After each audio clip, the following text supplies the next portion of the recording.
Hey everyone, my name is Penny Zanker, and it's time to reset. This podcast goes beyond just navigating change. It's about new ways of thinking about how you can approach challenges, how you can shift your mindset when needed, create some space and grace for yourself so that you can rethink, recharge, and reprioritize when and where needed. Are you ready to unlock your full potential? Thank you for hitting play and sharing this next episode with me. It's time to reset. Hello and welcome to Take Back Time. My name is Penny Zanker and I am your host today and every day actually on Take Back Time. And I'm excited to talk about how to build a vibrant culture. And hopefully I want to look at this from, there's a lot of talk around culture and a lot of people who are listening, you may be leaders in organizations and really want to get to some things maybe that you haven't heard before or perspectives that may be new. And I'm sure that Nicole Greer is here with me today and that we are going to get into some nitty gritty, challenge you guys to think about culture in a different way. As a CEO of Build a Vibrant Culture, Nicole Greer helps individuals, corporations, governments, and nonprofits become leaders who fulfill a mission, energize their teams, and build a vibrant culture. She uses a coaching methodology that's hers, that's called SHINE, S-H-I-N-E. I'm sure we'll hear more about that, and training programs. And she offers foundational tools and uncommon wisdom. That's what we're looking to get at today. Nicole's Let's do it. Uncommon wisdom. Welcome. Thank you. What a nice introduction. Thank you for having me on the show, Penny. I'm grateful. It's my pleasure. I love that you say uncommon wisdom. I want to unpack that because I think there's so much talk about culture and building culture, and yet we still are not good at it and aren't getting it so much to the point that we've got this world of quiet quitting, that people are quiet quitting or loudly quitting. That's right. Both are bad. Both are bad. So what's happening? Why are we here where we are, that this is so difficult? Because we think culture change is like a strategic plan or something. And really, we change culture one person at a time, one set of behaviors at a time. I love that. Could you say that again, please? Yeah, absolutely. And then we're just going to drop the mic and cut down the show. We're done here. That's right. We're going to go have a cocktail. But anyway, no. So here's the deal. Culture is people. If you remember back in your history books, yeah, I know. Is that crazy? Back in our history books, it was like, we want to learn about the culture of the Greek or the culture of the Italians or the culture of the Germans. We were talking about the people. So culture is not like a strategy. Culture is a bunch of relationships and working on the human, one human at a time to create the culture. So leaders have to get very clear how they want people to show up, what it's like to experience them. So I'm going to say that again. People got to be very clear on what it's like to experience them. And they have to help change the person and their set of behaviors one person at a time. That builds a rich and vibrant culture. And I love that. I love that we got to get clear right off the bat that it's about people. And what I like even more is that you're saying it's one person at a time. And so often we're looking at the entire group, self included. So that was like an aha for me to really think about that and be like, wow, that's so true. That what do we lose when we focus on the group versus the individual? I'm going to give you an example of what happened. For example, in my business, I do a lot of training. And so I have human beings that come to my training sessions, and there's typically like 3 different kinds of humans that show up in the room. One human that shows up in the room for training is what I call a lifelong learner. Like they got the memo about training, and Penny, they're like, oh, did you get the memo about training? We're going to training today. I'm so excited. I wonder what it's going to be about. I wonder what I'm going to learn. I wonder what tools I'm going to put in my toolbox. These are amazing humans, right? And really, that's the person that you want in your company to build a vibrant culture, right? Because in my mind, vibrant is lit up or illuminated, right? And so we want people who are lifelong learners and want to learn. So that's the first type of person that comes to my training. Now I have another type of person that comes to my training, and that person I call the vacationer. So that person comes to training and they're like, is there going to be lunch? Where are we getting it from? What are we having? Is there snacks? Will there be Cokes? Will there be coffee? Whatever the thing is, right? And so it's not really that they're into learning, they're into building their toolbox, they're into personal development. Instead, there's somebody that's just, oh, this will be a good free day. I won't have to do my JOB today. And then the third type of person, which I think is a very dangerous person that might be inside your company, is the person who comes to training who is a hostage. And so they're like, is this mandatory? Do I have to do this? Who said I had to? Is that in my job description? They don't want to come because they don't want to learn. They don't want to become vibrant. They don't want to get lit. Okay. They don't want to get true. Do they not want that? If you don't mind, I like to play devil's advocate a little bit. Yeah, go ahead. Do they not want that? Or could it be that they're not managed right? Or I just want to. Oh, yeah, that could be it for sure. Where's that point, right? If they feel like they're being asked to do already too much. And so this training is on top. Maybe it's on their personal time. Just want to play devil's advocate a little bit.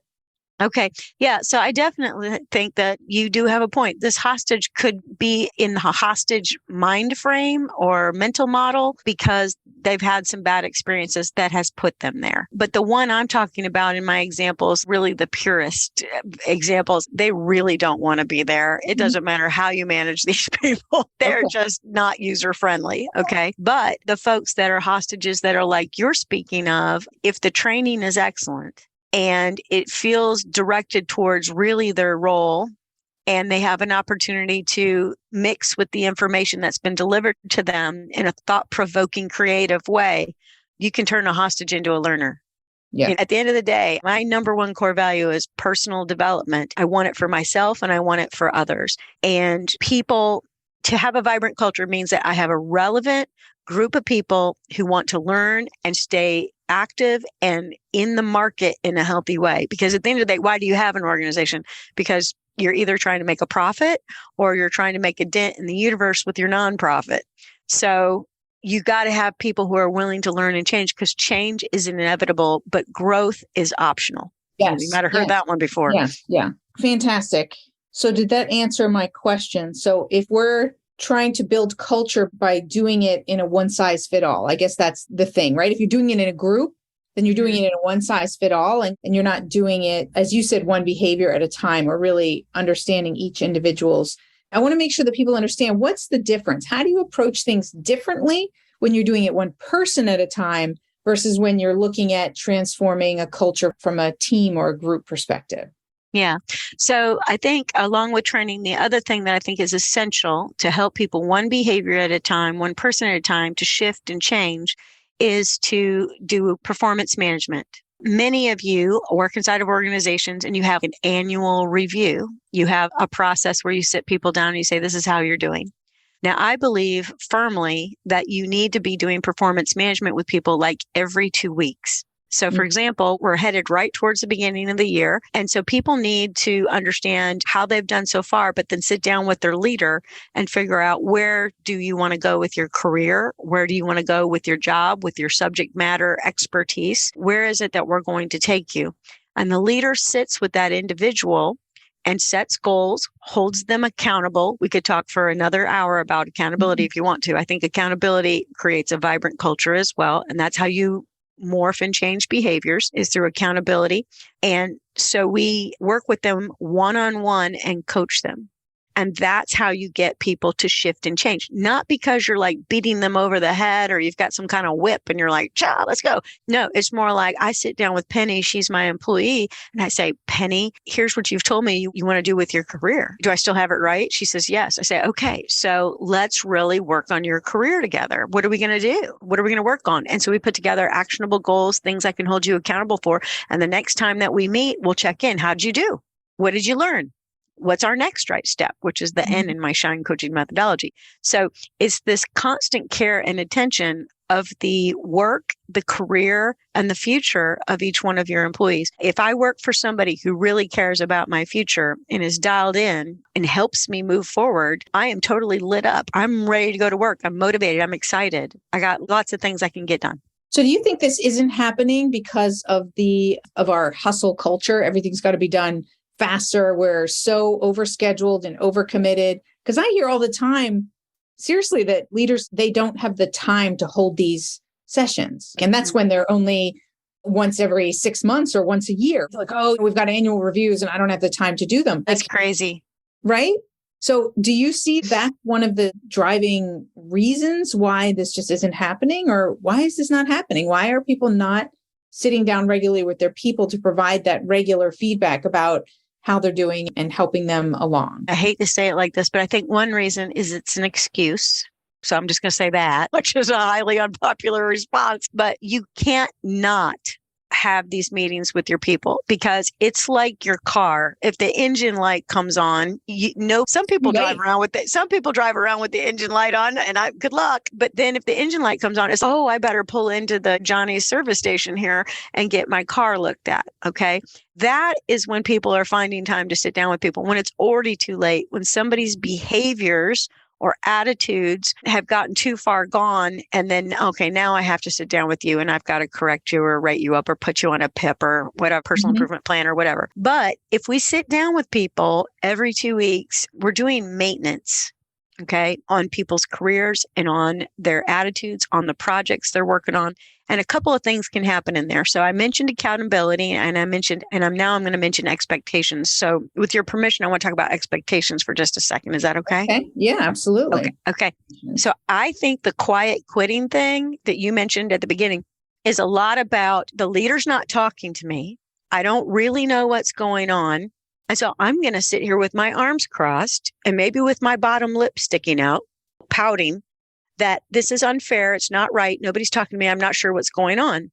And so the leader has not set proper expectations for this person. And so let me give you a little quote. Okay. So everybody get a pen ready because this is really good. I got it from Don Carroll. So every coach should have a coach or they're a big fat hypocrite. And I have a coach. And so this is what the coach said to me. Uncommunicated expectations are a premeditated opportunity to be disappointed. All right, say that again. Isn't that good? It's so stinking good. I think so. I have to think about it some more. Okay. It has lots of big words. Uncommunicated expectations are a premeditated opportunity to be disappointed. So I think leaders look around at their team and they've got 2 or 3 people on their team who are those lifelong learners, the eager beavers, the self-motivated ones. And they really lean heavy on those people. Like, just get Penny and Nicole to do it because they'll just do it. They'll figure it out. They're figure-outers. They're self-motivated. Right. And now I'm going to just sit here and have angst and maybe even be disappointed in these other people that aren't doing well. Here's the thing. Not everybody's wired to be a lifelong learner or to be that go-getter. And so what they need is they need you to get in there and work with them. And when you work with people, they improve as long as the leader cares, shows compassion, has some good ideas, and is kind in the coaching process, which the vast majority of us want to be kind. There's a few horses patoots out there, but the rest of us want to really help people. And we don't know what we don't know. And leaders have that expectation that you should know what you're doing. But some people don't know what they're doing and they don't have that willingness to get things done. And I'd also like to talk about willingness if you want to. Let's pause for a second and look at expectations, because I think expectations in themselves are what creates, when we are upset about anything, it's a mismatch of expectations. So on the employee side, what are their expectations? Right. So just not having the discussion, and then the leader's expectations. And when that discussion isn't happening and there's not some transparency around that, then there's bound to be a disappointment on one side or the other. 100%. There's uncommunicated expectations. And that's always a chance for, in your case here, the premeditated, that just makes it like even more so is true. If you want to take ownership and responsibility for something, then you're going to make sure that you set clear expectations. I want to make sure that we're not just putting this all on the leader's side, because sometimes the leader thinks they've communicated, and whether they did or they didn't, we all have an opportunity to say, can I just stop you for a second so I can be clear? So this is what's expected, or this is the deadline, or whatever it is, that people can also ask questions to make sure that they understand the expectations of them and that they can meet them, and also so that they can express theirs. So I think expectations are huge, right? Oh, absolutely huge. especially when what I saw a lot happen in the beginning of the pandemic was that expectations from leaders didn't change, or even of ourselves, right? They didn't change as the circumstances changed. Mm-hmm. And then we had some unrealistic expectations of either our own performance or the performance of others, not taking into account that the circumstances have changed. So we need to check in on expectations on a regular basis. It's not, like you said, it's not a one-time thing that you do once a year. That's a regular process that can be part of that every 2-week feedback session or whatever. And for those who are maybe thinking devil's advocate things in their mind, every 2 weeks, it could be that 1 week, that one day of your meeting, every 2 weeks, one day, it ends up being a 3-hour meeting. But you're doing very powerful work, like your strategic planning, you're talking about process, you're writing down goals and strategies and putting together actual work in that 3 hours. Or it could be a 10-minute check-in. Sure. So Penny, what's Depends up? on the individual. And what's going on, the context. Absolutely. That makes total sense. You said you wanted to talk about willingness. Let's talk a few minutes about willingness. Yeah. The other thing I think that makes a vibrant culture is we want to instill this very really valuable character trait that I call willingness. I read this book, it's by Mike Hernacki. And in that book, he talks about how to get anything that you want. Now, when you first think about that, you're like, really? Anything that I want? Okay. If you read this little book, I'll tell you what it says. In there, he says that the difference between somebody who really moves their career forward, moves their life forward in a powerful way, is they're willing to do whatever it takes to get that thing done. Now, his definition is willingness is the ability to do what needs to be done without reservation, refusal, or judgment. Like, it just has to get done if you want to move this forward. And so willingness is like removing the resistance that people have towards change or towards development. And willingness can be taught, because if you are sitting with your employee every 2 weeks, you're moving them through what I call a learning curve. You've heard of that before, a learning curve. You're saying, okay, here's what I want you to learn or experience in the next 2 weeks. I want you to do this thing. And you look at the person and you say, Penny, are you willing to do that in the next 2 weeks? And she says, yeah, I think I can do that. And I say, okay, fantastic. We'll check back in 2 weeks and see how it goes. You know my number. Call me if you need me. But I'm challenging her over and over again. Again, it's not in like this, I'm driving you hard thing. It's, do you want to learn this? Do you want to gain these skills to move yourself forward in the organization? And so we want to instill this willingness to try, to do, to be, because here's the thing, people have untapped potential. Nicole, Greer, and Penny are doing podcasts and trying to rock the world, but we still have even more we can do. Sure, absolutely. And all of us need somebody who will champion our potential. And that's what you're doing. You're championing people's potential, but you got to be able to communicate that in that every 2 week thing. I tell leaders all the time, you get a brand new employee, here's what you say to them. You say, let me tell you about my leadership style. I will meet with you every 2 weeks. Timeframes will switch, days might switch. We're busy people, whatever. But you can count on me to step into your world every 2 weeks.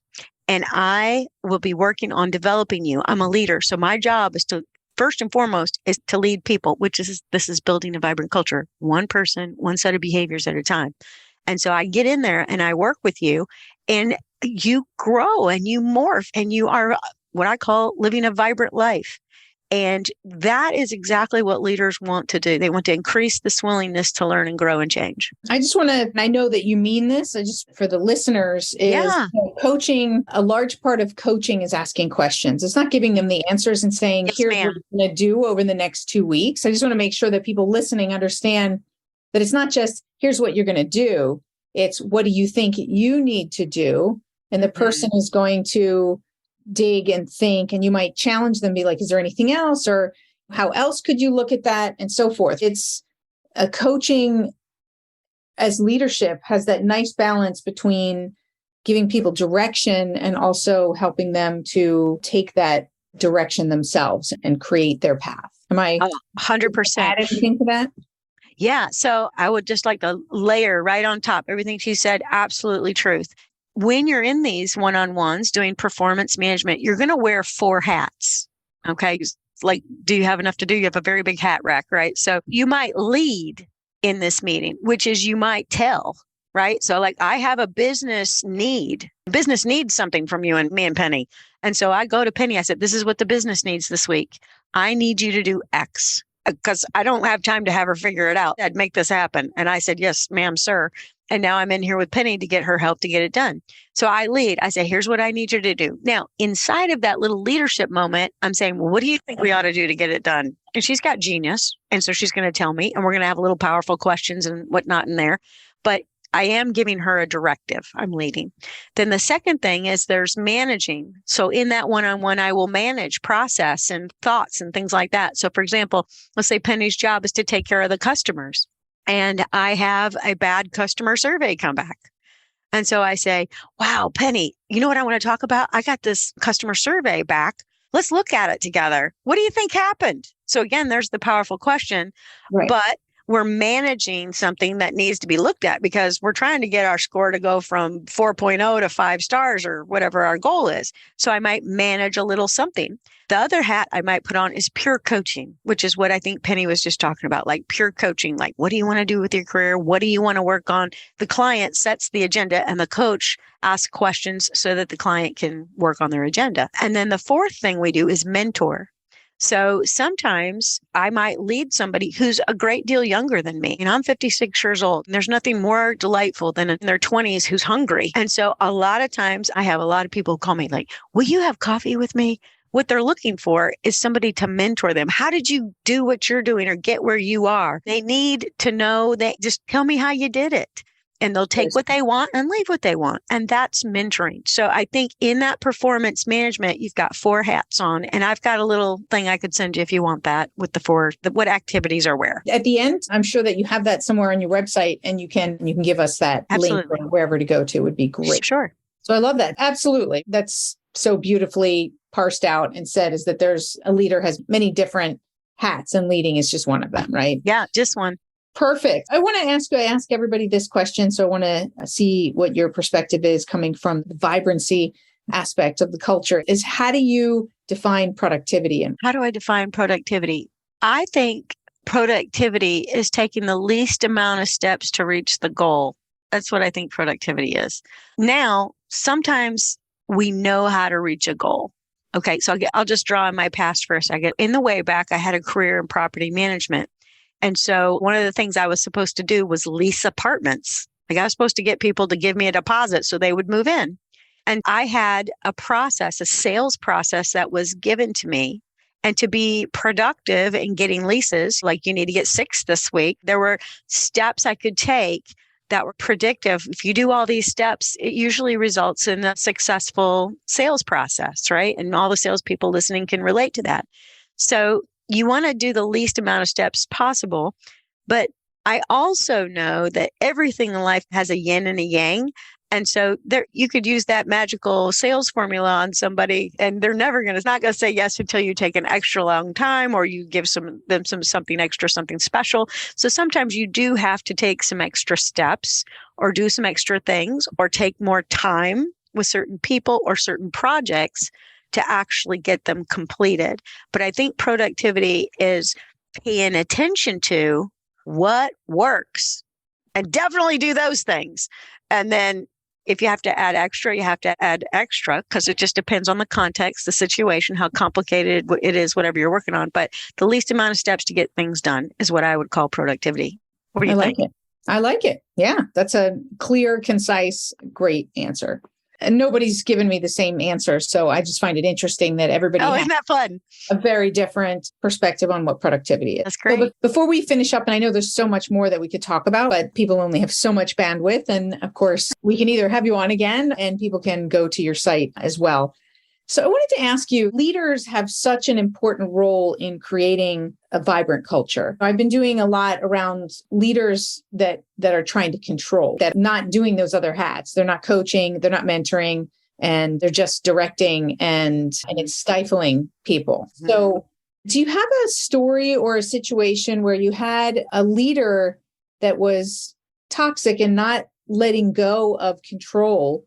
And as a result, and what was the transformation when this leader either had an aha or when that leader was replaced? Because you worked with a lot of different companies, I'm sure, in that. Mm-hmm. Can you think of a story? Yeah. So control is about fear. So that's the first thing. Ever write that down. If you're working with a leader who is a control freak, it's because they are fearful. Now, I'm going to double back to where we were a second ago. And the reason that leader is fearful because they don't know that other people can handle whatever it is that they're controlling. And probably that leader's not doing a lot of professional development or performance management with their people. They are unsure. Don't miss that. They have uncertainty about the skills and the ability of their people. And therefore, they're doing this thing that everybody hates called micromanaging. Okay. That never works. And so let me talk about micromanaging for a hot second, if I may, because micromanaging, everything is labeled micromanaging right now. Now, going back to what we said about expectations, if Penny works for me and I sit her down and I say, I need you to work on the XYZ project, and she and I sit there for a little while and we talk about the XYZ project, I don't just say, will you do the XYZ project? She goes, sure. Do I have any idea what she's about to do? No, we didn't even talk about it. So I have to ask her, what do you think you're going to do? How are you going to handle Susan in accounting? And how are you going to handle Bob in finance and whatever? I'm just exploring this with her and helping her get her strategy together. That's very helpful. That's performance management. Now I set her free to go do it. Now, don't miss this. If I get to meet with her in 2 weeks, or if I think I need shorter than that because XYZ is this is a very important project, I'm going to meet with you next week to check in because I care about you and I love you and I want you to be a success. So we'll check in. You bring your issues, concerns, and challenges and successes and wins, and I'll be there to coach, counsel, mentor, and lead and manage however I can help you. But leaders can't let go of that control because I don't think they know how to do the performance management piece or the one-on-one piece. And that's really what's missing. Just to clarify this point, you think it's a skill issue where if they knew how to better manage the performance, then they'd be able to rely on that as a process. Absolutely. So I did just get a story come to me. Do we have time for that? Okay. Yes, please. Yeah. Okay. When I was, again, my first career was restaurant. And then the second thing I did was property management. And I had a manager that inherited me, like the regional gal inherited me and get to pick me. And how many of you managers and leaders out there love to inherit other people's hires? Let's think about that for a second. Right. So anyway, so this woman, her name was Nancy. She inherited me and she called me up and she said, hey, Nicole, I'm calling to talk to you about your property. And so she was asking me questions she's totally entitled to ask, which is, how's it going? How many leases did you get this week? This, that, and the other thing. And she continues to ask me business questions. And to be honest, I was a great leasing agent, a great salesperson, but I didn't have any management experience in property management. I ran apart restaurants, but this is different. And so she said to me on the phone, she said, it is clear to me that we need to spend some quality time together so I can teach you some things. I said, okay. Now don't miss that. I was like lifelong learner. Because you're the learner. And so she says, I'm coming to the property on Monday. We'll start at 8, which was an hour before the doors to the apartment community opened. I never questioned it. She's my boss. She said, be there at 8. I said, okay. She said, I'll bring you a McMuffin. Even better. So I sit down with her and she pulls out the profit and loss statement for the month of whatever it was. And she's, Nicole, these are all your revenue streams. These are all your expense line items. When those things, the expenses are subtracted from the revenue, here's your net operating income. Your job is to pull the levers within this P&L to make this NOI number happen. So let's talk about how you might do that. I am so grateful to Nancy Freeman because she taught me to be a businesswoman. If it wasn't for Nancy Freeman, I wouldn't be doing what I'm doing right now. She sat me down and she straightened me out. Now, you might be like, she's a control freak.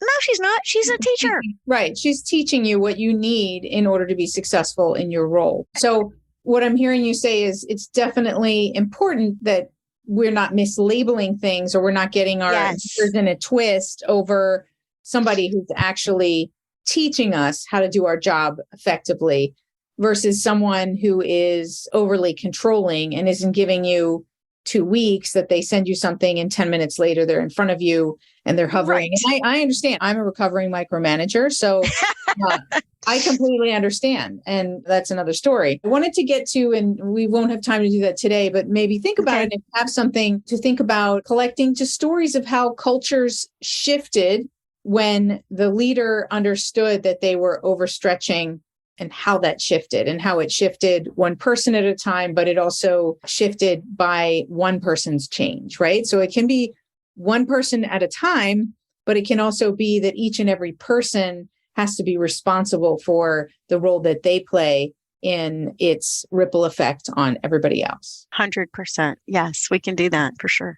Perfect. So how can people reach you, find out more about you and all the great stuff that you're doing? Yeah, absolutely. So if you want to reach me, you can go to www.vibrantcoaching.com or check me out on LinkedIn. So it's Nicole Greer, NicoleGreer, and it'll pop up and say Vibrant stuff. And you'll be like, that's her.